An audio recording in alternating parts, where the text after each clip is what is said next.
Assalamualaikum warahmatullahi wabarakatuh. Alhamdulillah wassyukrulillah ala ni'matillah wassalatu wassalamu ala rasulillah Sayyidina Muhammad ibn Abdillah wa ala alihi wa sahbihi wa mawalah, amma ba'd.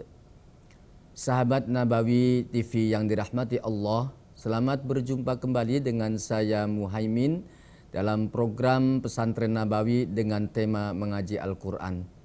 Mudah-mudahan pertemuan kita senantiasa mendapat ridho dan rahmat Allah Subhanahu wa Ta'ala. Sahabat, yang sudah kami bahas itu kita masih membahas tentang sifatul huruf. Sifat huruf yang berlawanan, yaitu ada 10 sifat, menjadi 5 sifat yang berlawanan, yaitu 5 pasang ya, antara syiddah dengan rukhwa atau hamas dengan jahar, syiddah rukhwa. Terus yang ketiga tadi yang saya bahas adalah sifat isti'la dan istifal, dan yang keempat adalah sifat idlaq dan infitah. Baik sahabat, kita akan membahas tentang sifat itbaq. Itbaq ini adalah sifatul huruf di mana lidah harus melekat ke langit-langit atau ke lak-lakan. Yaitu huruf yang merapat atau merapat lidahnya ke lak-lakan adalah ada 4 huruf. Yang pertama adalah huruf Shad, yang kedua huruf Dhad, yang ketiga huruf Ta, dan yang keempat adalah huruf Dha. Sa, Dha, Ta, Dha. Itu lidahnya harus merapat atau menyentuh, ya, merapat ke lak-lakan atau ke langit-langit. Sa, jadi pelafalannya benar-benar tebal.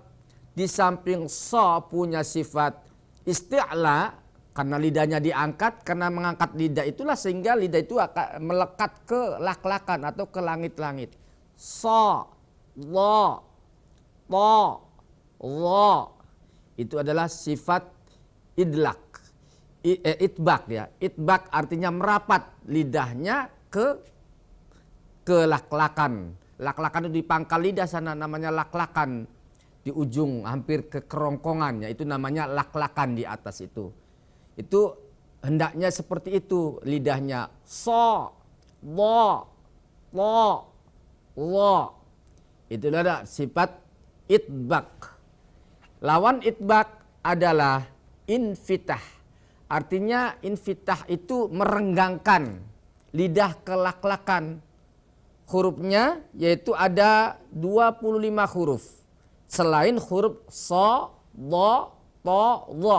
Selain huruf yang 4 tadi adalah sifatnya adalah infitah. Artinya merenggangkan lidah dari lak-lakan. Seperti huruf mim, ma, huruf nun, huruf alif atau hamzah ya. Kha ya, kha tidak boleh kha tapi tetap kha, za ya. Waw juga seperti itu. Jadi selain huruf shad, dhad, ta dan dha adalah sifatnya infitah. Artinya pelafalannya itu harus direnggangkan pangkal lidahnya, tidak dirapatkan ke lak-lakan. Yang sifat selanjutnya, sifat yang berlawanan selanjutnya adalah sifat idlaq dan ismat. Idlaq dan ismat. Idlaq adalah ringan menyebut hurufnya serta keluar dari ujung lidah, bibir atau hurufnya 6, yaitu firra min lubin, fa, ro, mim, lam, ba ya. Firra min lubin, fa. Jadi sangat ringan lidah kita untuk melafalkan 6 huruf ini. Fa, fi, fu ya, ra, ri, ru, ma, mimu, naninu, lalilu, babibu. Tidak boleh babibu tapi babibu. Ya, enggak boleh mami tapi mamimu. fa, fi, fu. Itu yang disebut sifat idlaq. Artinya ringan menyebut hurufnya. Tidak boleh terlalu berat dan tidak boleh berat pelafalannya. Bukan na tapi na, ni, nu, la, li, lu. Ya. Hurufnya ada 6 huruf yaitu fa, ro, mim, lam, ba. Ini 5 huruf ini yang disebut sifatnya adalah idlaq.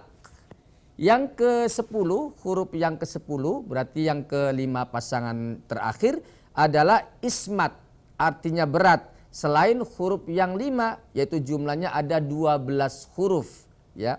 Ismat artinya berat, sebutan atas lidah ketika mengucapkan hurufnya. Seperti ja, ja itu agak berat bukan? Ja, tapi ja, ya.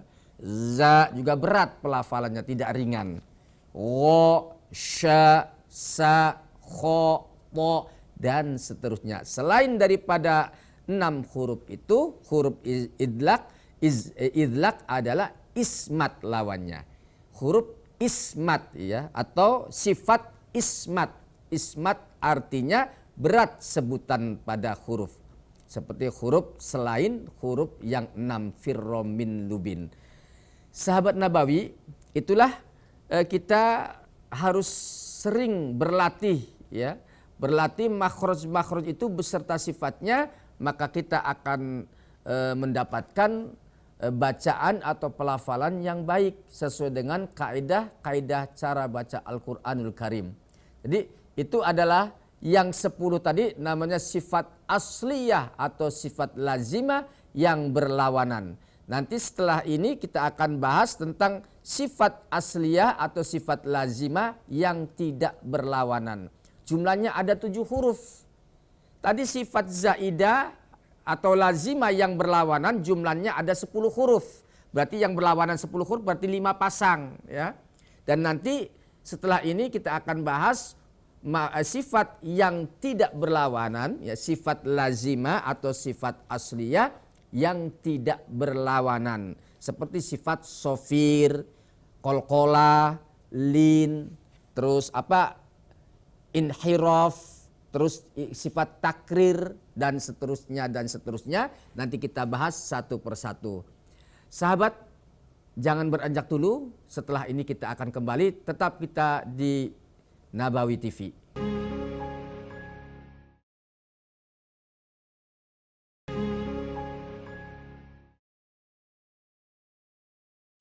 Sahabat Nabawi TV yang dirahmati Allah, terima kasih masih bersama kami program Pesantren Nabawi dengan tema mengaji Al-Quran.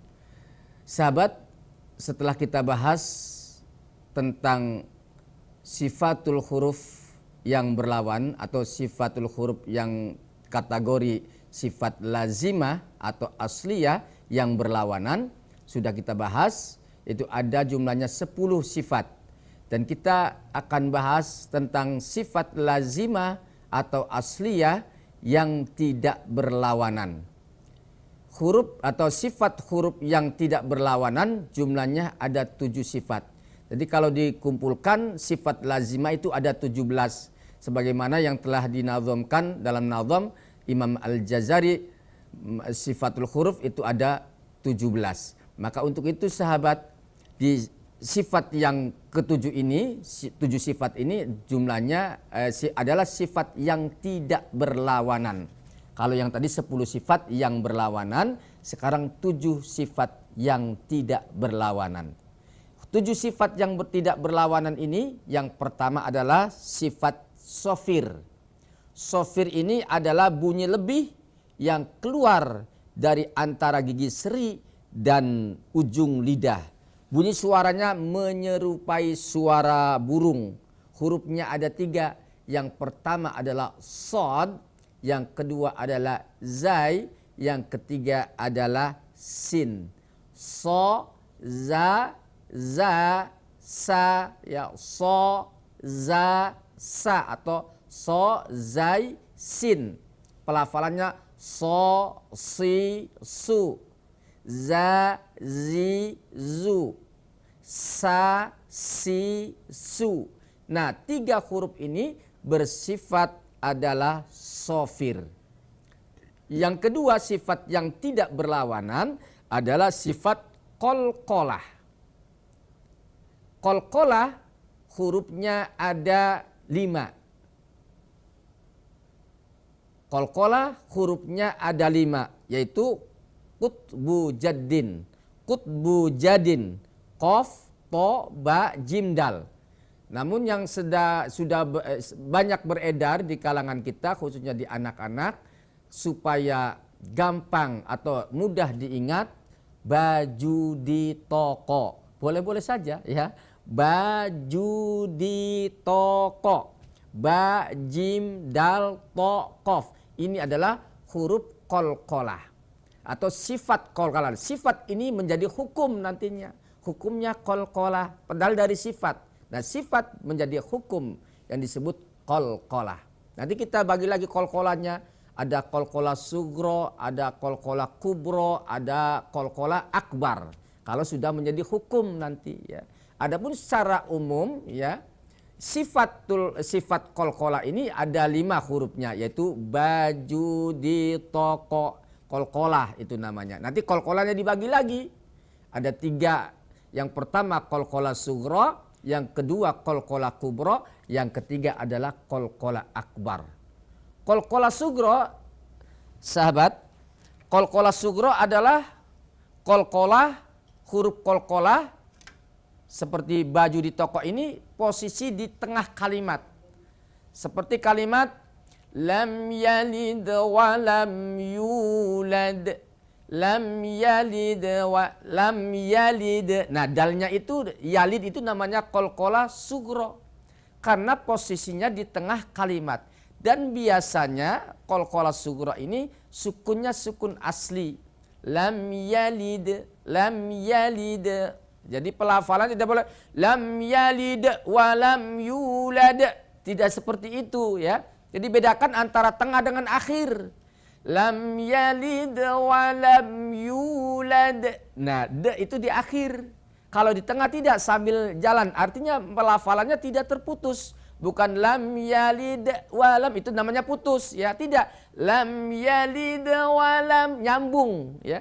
Lam yalid wa lam yulad.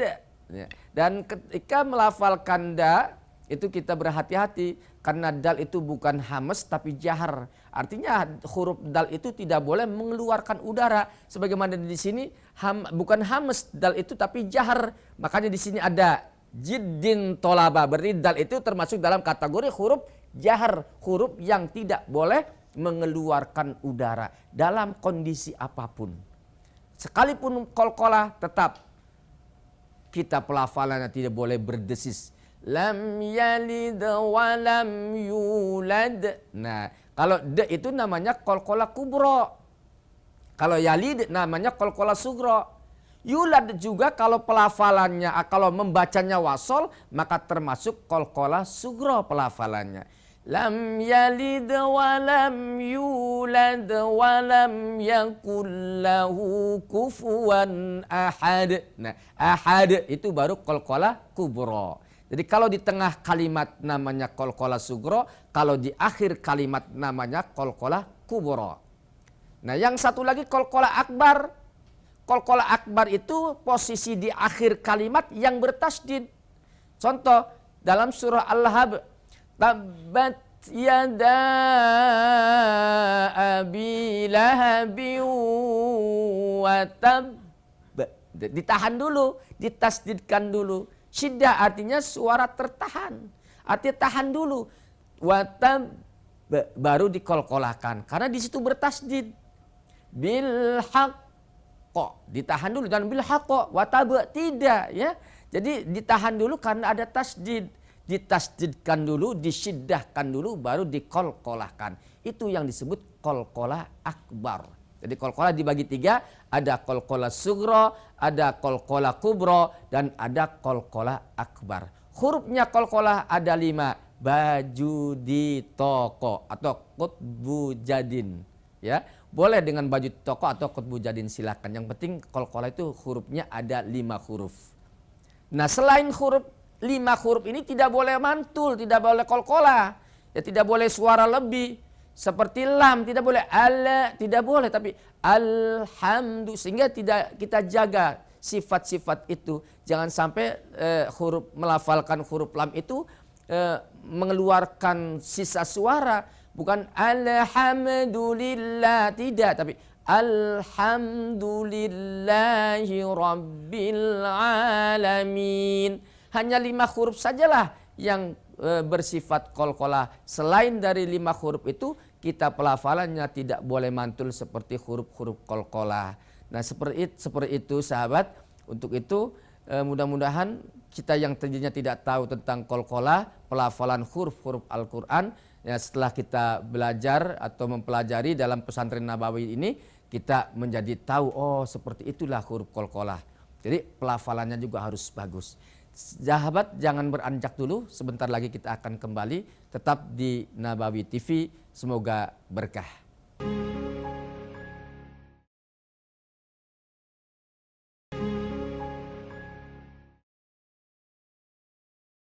Sahabat Nabawi yang dirahmati Allah, terima kasih masih bersama kami program Pesantren Nabawi dalam tema mengaji Al-Quran. Kita bahas selanjutnya yaitu sifat yang tidak berlawanan. Sifat yang tidak berlawanan ada 7. Yang pertama adalah sifat sofir, yang kedua adalah sifat qalqalah yang sudah saya bahas. Yang ketiga adalah sifat lin. Lin atau disebut harful lin. Tapi ada juga sebagian yang mengatakan madlin nanti kalau sudah menjadi hukum, ya. Tapi asalnya sifatnya adalah lin, artinya ringan, mudah diucapkan oleh lidah. Hurufnya ada 2, huruf ya dan huruf wawu. Apabila ada ya atau wawu, sukun didahului oleh harokat fathah. Itu yang disebut lin. Itu lidah ringan sekali untuk dilafalkan. Au, ai, itu namanya lin. Bukan karena sebelum wawu mati ini didahului oleh harokat fathah, bukan dhammah. Kalau dhammah itu bukan lin, namanya mad. Ya. Kalau ya mati dahulu kasroh, bukan lin juga, namanya mad. Ya. Karena sebelum wawu atau ya mati itu berharokat fathah, maka tidak termasuk mad. Namanya lin atau harful lin. Au, mau, ya, bukan au, tidak, tapi au, mau, ya. Ya juga begitu, ya mati. Ai, bai, ainama, sai'a, syai'un, dan seterusnya. Itu adalah huruf lin. Tidak boleh panjang 2 harokat. Karena pelafalan lin ini tidak sampai 2 harokat. Yaitu panjangnya 1 harokat setengah. Dalam istilah ilmu tajwid disebut panjangnya lin ini adalah qasrimmah. Qasrimmah artinya apa? Lebih pendek dari 2 harokat, ya, atau disebut juga maddimmah, ya. Ini panjangnya unik, ya, panjangnya lin ini ada istilah ilmu tajwid adalah qasrimmah dan maddimmah. Mad artinya panjang, dimmah artinya lebih dari 1 harokat. Jadi panjangnya pelafalan lin ini lebih dari 1 harokat, disebut maddimmah. Dan disebut juga qasrimmah, lebih pendek dari 2 harokat. Berarti berapa panjang mad lin? Berarti 1 harokat setengah, tidak sampai 2 harokat. Makanya kita pelafalan ketika pelafalkan huruf lin ini tidak boleh terlalu panjang sampai 2 harokat, tidak. Tetapi 1 harokat setengah.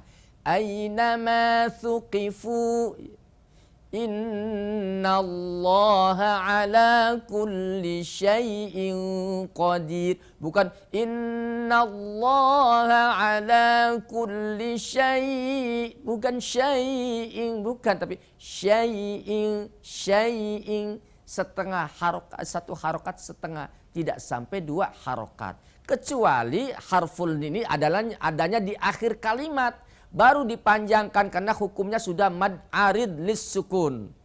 Seperti liilafi Quraisy, ya boleh panjang sampai 6 karena hukumnya mad arid lis sukun. Nah itulah, jadi itu yang bisa berubah-ubah, ya. Artinya huruf ini tidak huruf aridah ini, sifat aridah ini artinya sifat yang berubah, bisa berubah dalam keadaan tertentu. Bisa saja takrir menjadi tafkhim, bisa juga tafkhim menjadi tarqiq dan seterusnya. Ya, jadi syai itu asal kata dari lin. Mudah, artinya mudah diucapkan, ringan di lidah kita. Innallaha ala kulli syai'in qadir.